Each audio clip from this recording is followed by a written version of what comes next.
essentiellement des cascades, de l'eau, beaucoup d'eau. C'est un site où il y a beaucoup d'eau et et ma foi, on ne devine pas qu'en étant au niveau de la route, il puisse y avoir un dénivelé aussi important.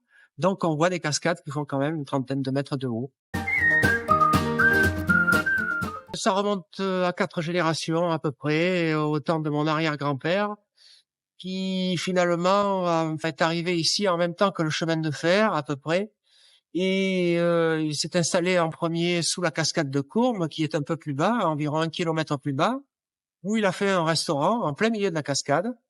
Puis lorsque la route des Gorges s'est ouverte, en 1910 à peu près, alors là, il est venu, finalement s'installer ici sur une toute petite parcelle, au niveau du Saut du Loup où il a commencé à aménager une passerelle, un restaurant et voilà donc après de fil en aiguille, de génération en génération, s'est fait un parking parce qu'il n'y en avait pas, hein, à l'époque, et puis, tout un tas d'aménagements.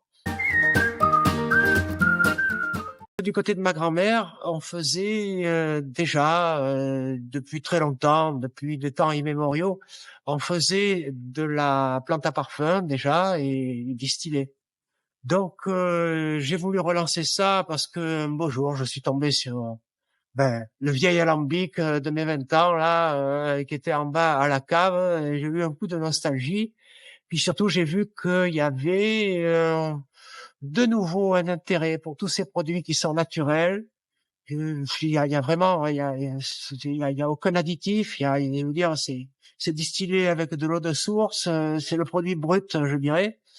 Et donc, je me suis dit qu'il y avait quelque chose à faire. Et surtout, comme je disais, avant tout, de la nostalgie par rapport, finalement, à ma jeunesse et à l'autre branche de ma famille, du côté de ma grand-mère.